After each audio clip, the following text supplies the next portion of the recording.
Bonsoir à tous, frères et sœurs, vous qui nous regardez ce soir. Voilà, que le Seigneur soit béni. Nous sommes vendredi 22 octobre, 22 octobre 2020, que le Seigneur soit béni. Voilà, donc normalement ce soir, on devait être avec notre frère Christ qui devait partager quelque chose, mais voilà, il n'a pas pu être disponible parce il a eu un contretemps familial. Quoi qu'il en soit, que le Seigneur soit béni et nous saluons Christ, sa famille, que le Seigneur vous garde et tous les frères qui nous regardent. Alors, sans plus tarder, on va prier pour recommander ces moments entre les mains du Seigneur pour que lui seul prenne le contrôle de toutes choses. Père, sois béni, sois élevé au nom de Yoshua pour ta parole, pour ces moments, pour cette télé, pour les cœurs que tu disposes, pour les cœurs que tu touches, pour mon cœur que tu as touché, Seigneur, alors que j'étais dans la délinquance, tu m'as sorti de là. Seigneur, merci. Merci pour ces années dans la foi. Merci pour tout, pour la vie, pour le souffle, pour l'intelligence, pour la crainte de ton nom, pour l'esprit, pour la connaissance. Merci pour tout. Tu es digne d'être élevé, Seigneur. Que ce soir, toi seul nous conduise. Que ce soir, toi seul nous dirige. Que nos cœurs soient devant toi comme des petits enfants. Car tu as dit, si vous ne vous convertissez, si vous ne devenez comme des enfants, vous ne pourrez hériter le royaume dessus. Seigneur, que nos cœurs soient simples et humbles ce soir au nom de Yoshua. Amen. Donc ce soir, on va partager deux exhortations, une interpellation et une exhortation. Une courte interpellation sur un sujet qui est d'actualité. Alors, nous savons tous que depuis plusieurs mois, le Covid-19 frappe quasiment le monde entier. Quelques pays sont épargnés. Quand on dit épargnés, c'est par rapport au nombre de décès. Et le Gabon n'a pas été en marge de cela parce qu'on a quand même enregistré, selon les chiffres officiels, plus de 50 morts et plusieurs cas de contamination et plusieurs guérisons par la grâce du Seigneur. Et le gouvernement a pris des mesures qui ont été annoncées à plusieurs mois. Je crois qu'on devait être au mois de mars ou d'avril, que les églises, les lieux de culte, pas les églises, les lieux de culte, parce que qui dit lieu de culte dit pas seulement les chrétiens, dit aussi les autres religions, d'accord? Et ça, les chrétiens n'ont pas été les seuls à avoir été touchés par rapport à cette mesure. Et vous savez, la Bible nous dit dans Romains chapitre 8 au verset 28 que toute circonstance concourt au bien de celui qui aime Elohim. Vous voyez? Ça veut dire que lorsqu'une circonstance arrive, en tant qu'enfant du Seigneur, on ne doit pas d'abord voir le mal, on doit d'abord interroger le Seigneur pour savoir, Seigneur, pourquoi as-tu permis cela? Vous voyez? Et là, tout de suite, la pensée qui me vient à l'esprit, c'est que nous vivons un christianisme aujourd'hui où la persécution est mal perçue, où l'injustice est mal perçue, où un mauvais traitement est mal perçu. C'est forcément vu comme étant une œuvre de Satan, alors que l'Église d'avant, l'Église primitive, les croyants de l'époque ont tous vécu la persécution. Yoshua, notre maître, notre modèle, a vécu la souffrance. Et la Bible nous fait comprendre dans le livre de Romains, au chapitre 6, que si nous souffrons avec lui, nous régnerons aussi avec lui. Donc il n'y a pas de vie chrétienne sans souffrance. Il n'y a pas de vie chrétienne sans injustice, même quand elle n'en est pas réellement. Il n'y a pas de vie chrétienne sans moment de déroute où on se demande qu'est-ce qui se passe. Et c'est le cas actuellement pour nous. Nous vivons une époque particulière avec le coronavirus. D'autres avant nous ont vécu ce genre de choses avec la peste, avec la tuberculose, avec la fièvre, la grippe espagnole, avec pas mal de maladies qui ont affecté le monde et qui ont causé plusieurs décès. Alors, le gouvernement a pris des mesures. L'objectif de ce soir, ce n'est pas de commenter les mesures du gouvernement.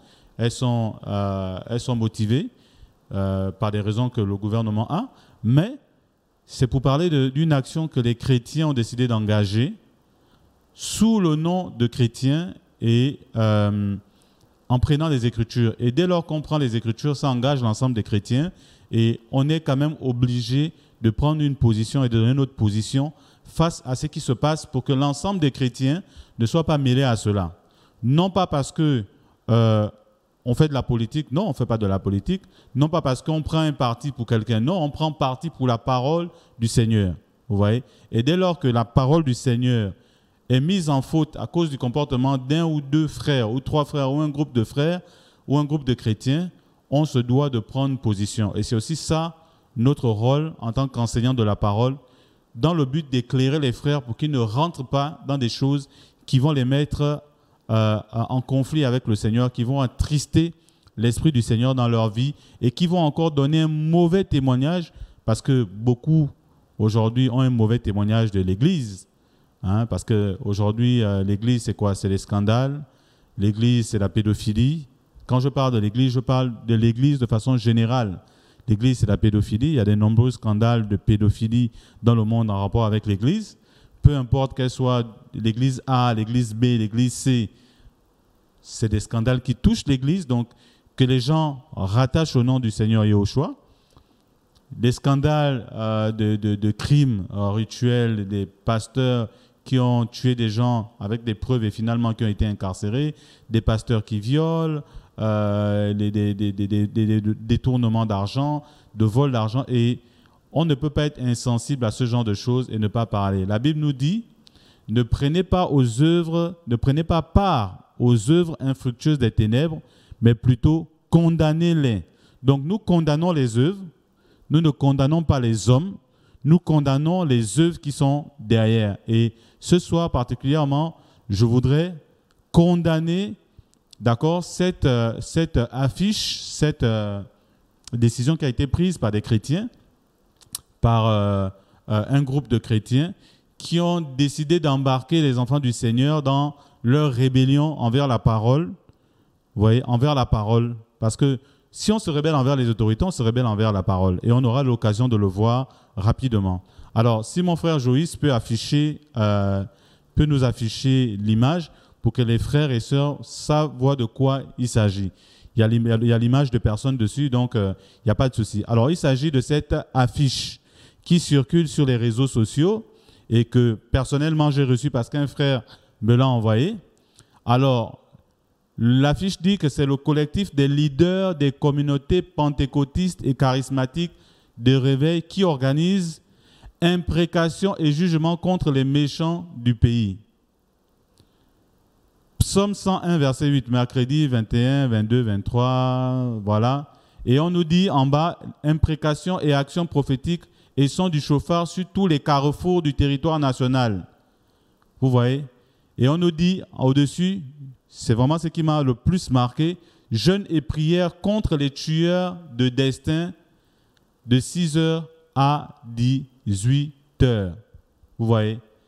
On nous parle d'imprécation. Imprécation, si les frères à la régie peuvent nous trouver la définition d'imprécation pour que les frères comprennent c'est quoi une imprécation. Parce que souvent, on envoie aux gens des affiches, on met des choses, mais ils ne savent pas forcément de quoi il s'agit.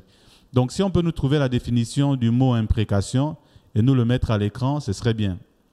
Donc, vous avez pu constater que l'affiche dit « Tous au culte le 25 ». Donc, on va essayer de décortiquer certains éléments qui sont dans l'affiche pour éclairer les frères et les sœurs qui nous suivent par rapport à cette affiche, par rapport à cette décision prise par les leaders.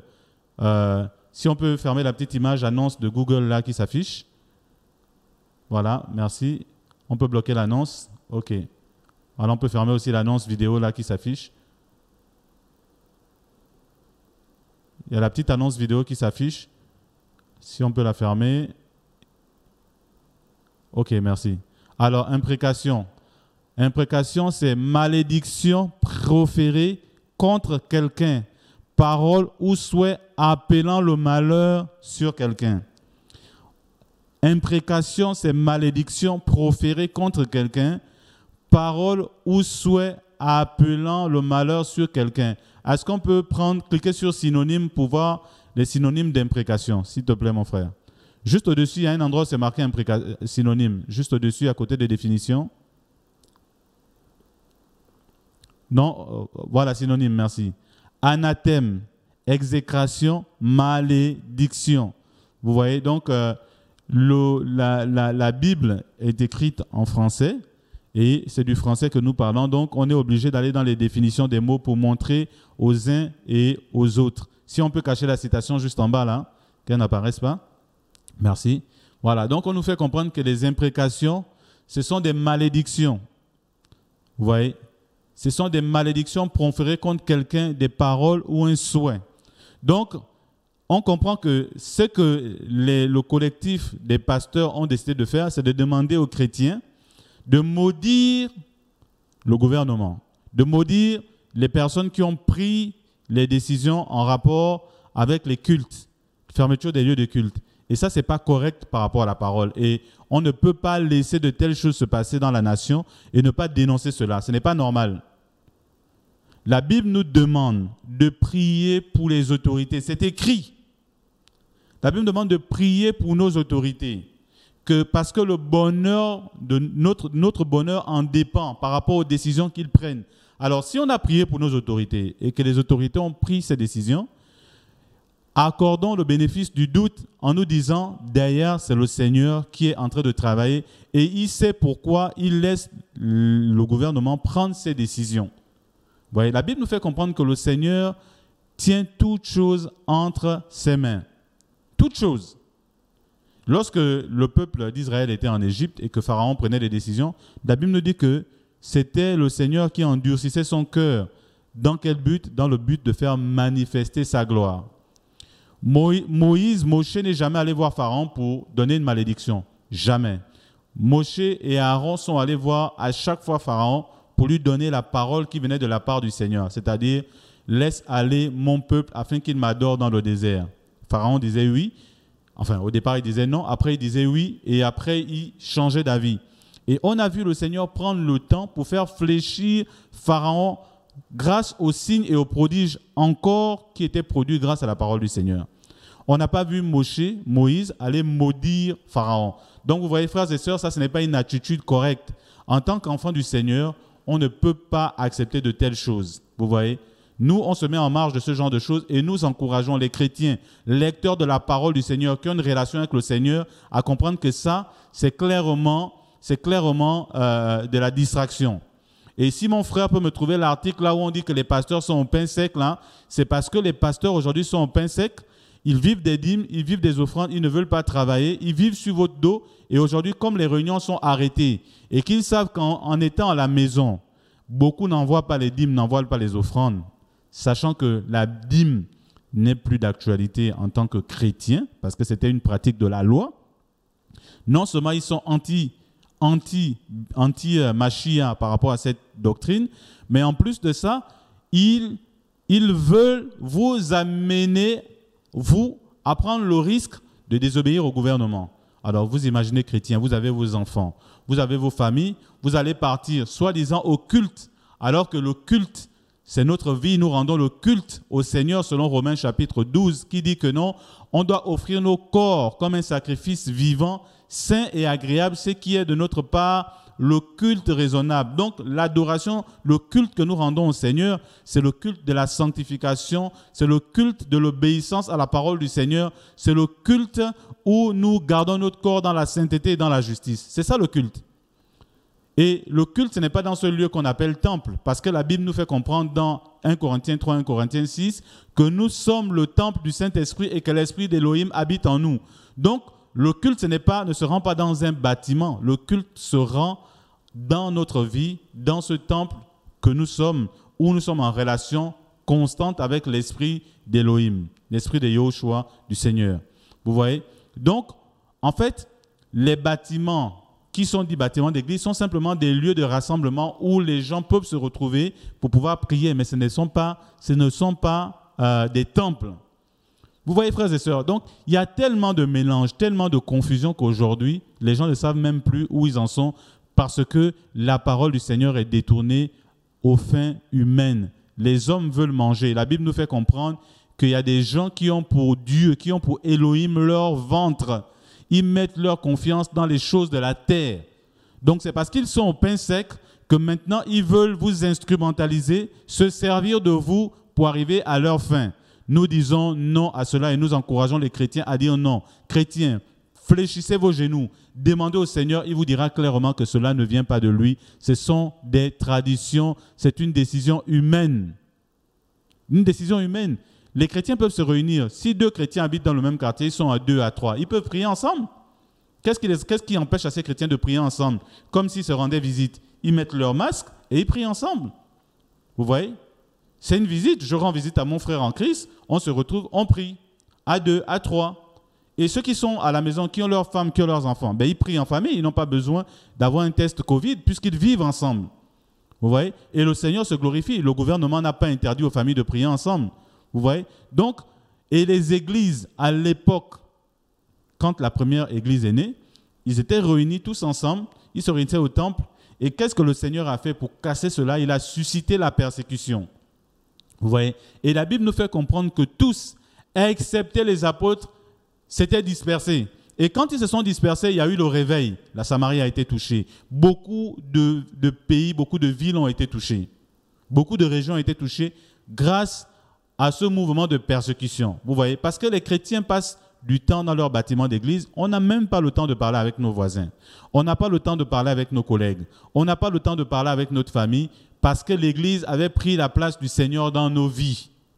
Vous voyez, beaucoup de chrétiens préfèrent donner leur dîme dans les assemblées sans se soucier de leurs voisins qui n'ont rien à manger. Vous voyez?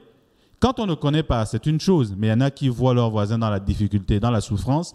Mais comme ils veulent être amis de leur pasteur et soi-disant avoir les bénédictions, ben, ils préfèrent aller donner les dîmes. Et aujourd'hui, que ces pasteurs n'ont plus les dîmes, ben, voilà, ils vous amènent à vouloir maudire des hommes qui sont faits à l'image d'Élohim pour arriver à leur fin. Et nous disons que cela n'est pas biblique, frères et sœurs. Réveillez-vous et faites attention. Ne vous mélangez pas à cela. Vous voyez, ne vous mélangez pas à cela. Ne vous mélangez pas à cela. Alors, on va prendre un passage qui me vient comme ça à l'esprit. Alors, c'est dans 1 Corinthiens, chapitre 6. On va lire le verset 8. Non, pardon, c'est dans 2 Corinthiens. 2 Corinthiens, chapitre 6. 2 Corinthiens chapitre 6, je recherche le passage.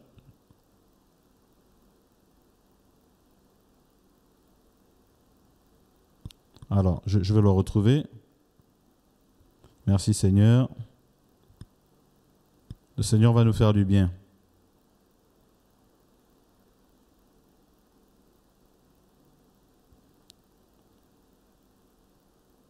Ok, on va prendre 2 Corinthiens chapitre 6.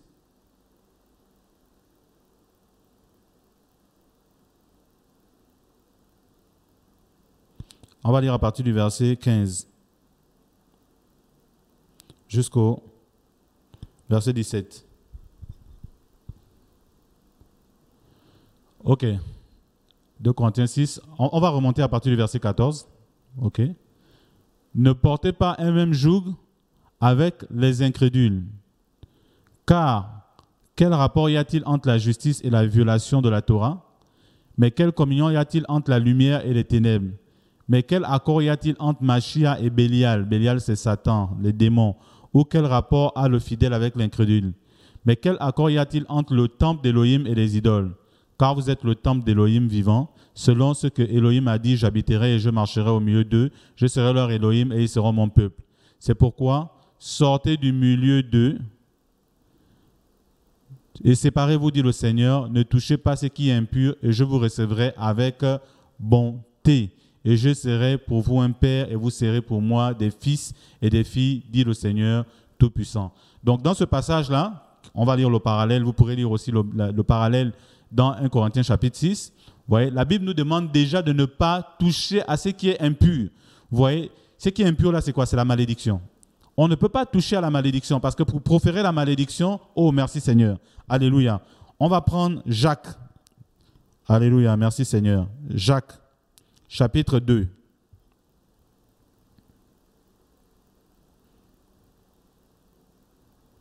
Jacques chapitre 2. Non, Jacques chapitre 3, pardon. Jacques chapitre 3, à partir du verset 2. Jacques chapitre 3, à partir du verset 2.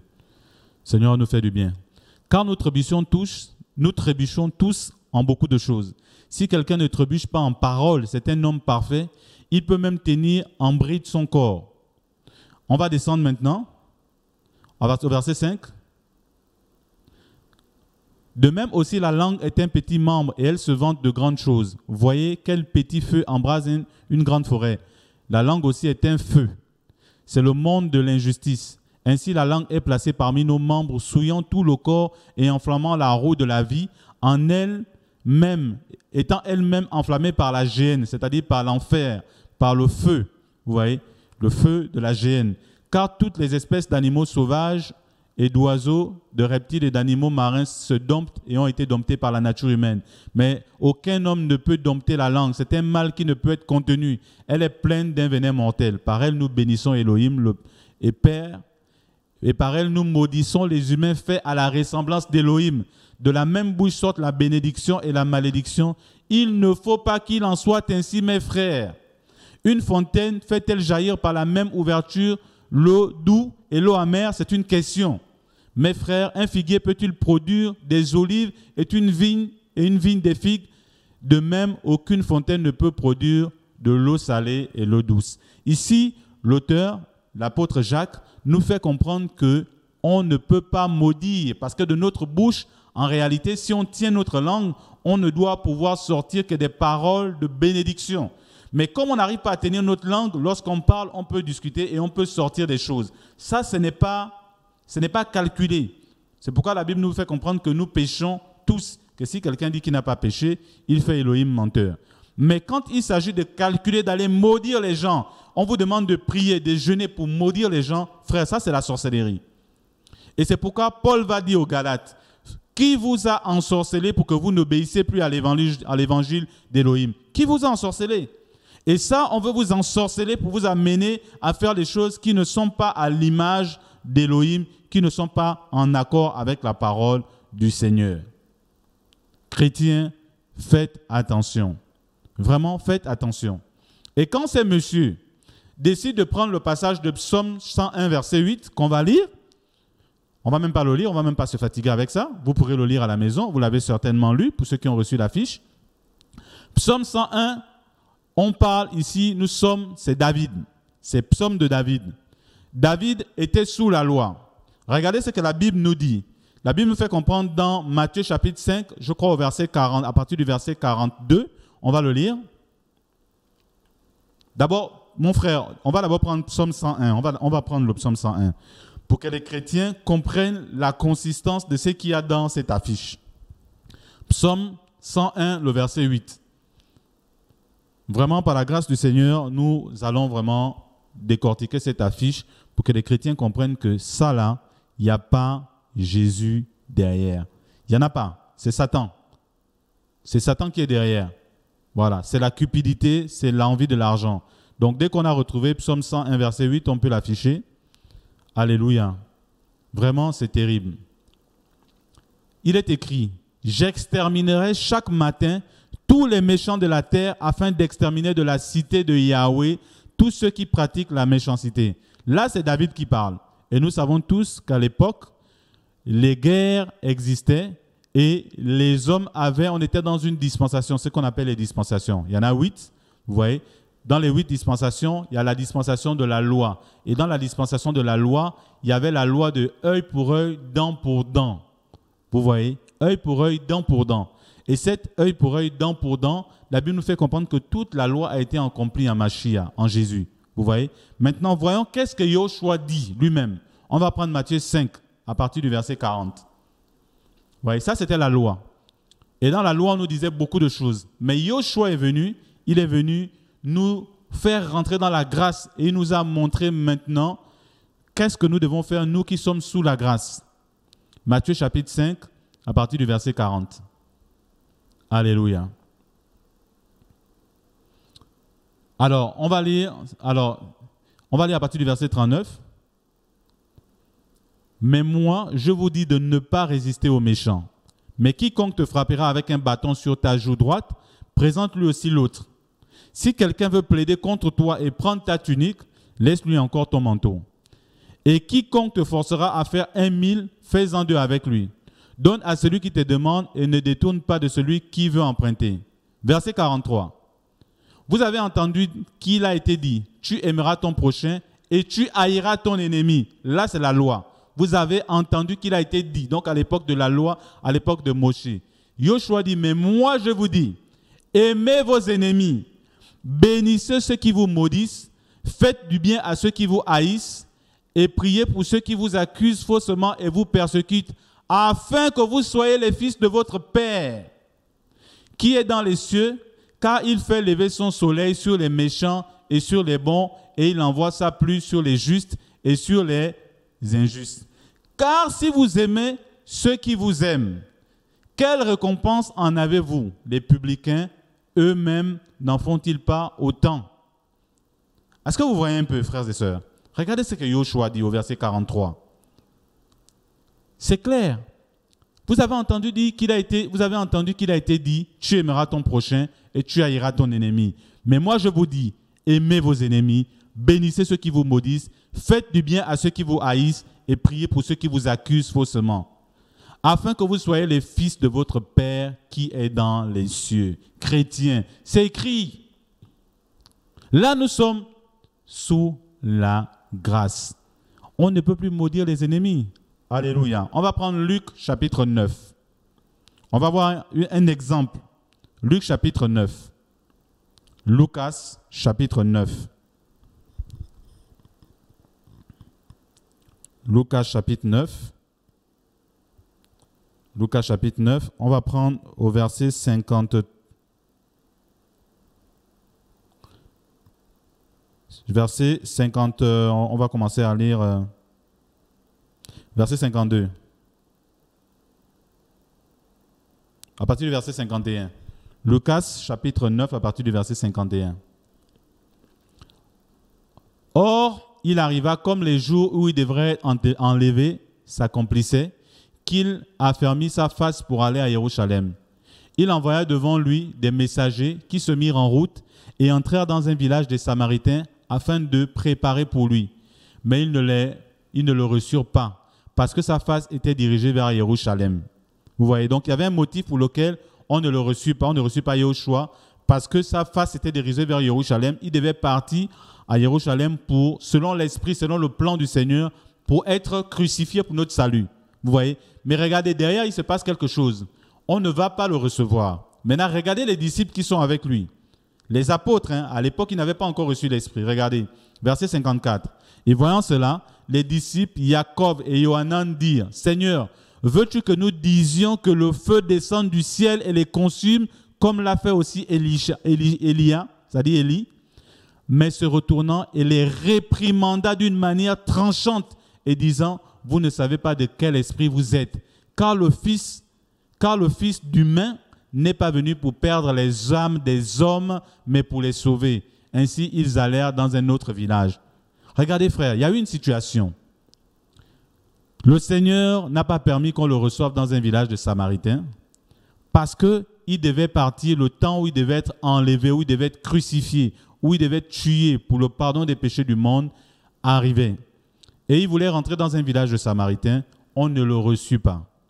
Et les disciples qui étaient avec lui, de comprendre le langage spirituel du Seigneur, comme c'est le cas aujourd'hui, de comprendre le langage spirituel du Seigneur avec cette histoire de Covid, que le Seigneur veut les églises dans les maisons. Il veut une relation de 2, 3, 4, 5, 10 personnes pour que les chrétiens puissent avoir le feu s'embraser, que chaque chrétien ait une relation dans sa famille avec le Seigneur, que chaque chrétien puisse avoir le temps de s'occuper de sa propre famille, ses propres parents, visiter ses parents, prier pour eux, jeûner pour eux.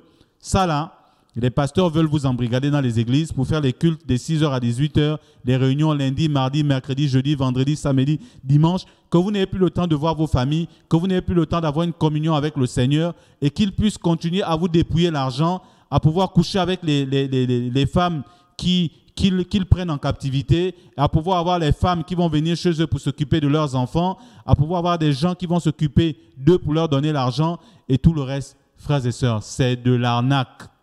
c'est de l'arnaque. Et nous le disons clairement et nous n'avons pas peur. Voilà, nous le disons clairement, c'est de l'arnaque. Si quelqu'un estime que ce n'est pas de l'arnaque, il est libre, les tribunaux sont là, il peut aller porter plainte. Vous voyez? C'est de l'arnaque. Si mon frère Joïs peut m'afficher à nouveau encore l'affiche là, on va voir encore quelques éléments qu'on va pouvoir décortiquer avant de passer à l'autre exhortation. Alléluia. C'est de l'arnaque, chrétien. Alors, on nous dit imprécation et jugement. Qui juge? La Bible nous demande, on va garder l'affiche un temps, la Bible nous demande de ne pas juger. De ne pas juger avant le temps. De quel jugement la Bible nous parle? La Bible nous demande de juger les œuvres, d'accord? Mais de ne pas juger les hommes. Parce que c'est Yoshua qui a été établi juge des vivants et des morts. Qui sommes-nous pour juger les gens? Qui sommes-nous pour juger ceux qui ont pris ces décisions? En vertu de quoi? Ces hommes se lèvent pour dire que nous allons faire le jugement contre les méchants du pays. Ce n'est plus le Seigneur qui rentre en jugement contre les hommes. Dans la Bible, il est écrit, ne vous vengez pas vous-même, car il est écrit, à moi la vengeance, à moi la rétribution, dit le Seigneur. D'où vient ce jugement? On veut se venger maintenant? Même si les gens se sont trompés, ben laissez le Seigneur justifier. Laissez le Seigneur justifier les chrétiens. L'œuvre appartient au Seigneur. Vous croyez que le Seigneur n'est pas capable de justifier son œuvre? Alléluia. On va prendre un autre passage par rapport à la justification. On va prendre Matthieu. Matthieu chapitre... Alors on va prendre Matthieu, je vais retrouver le passage. Matthieu chapitre 27.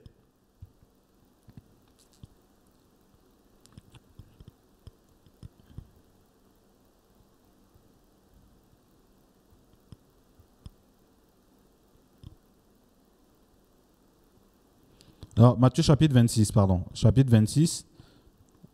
Matthieu chapitre 26. On va lire à partir du verset... On est au verset... On va lire à partir du verset 50. Matthieu chapitre 26 à partir du verset 50. Ok, merci. Et Yoshua lui dit, compagnon, là il parle à Judas, pour quel sujet es-tu ici?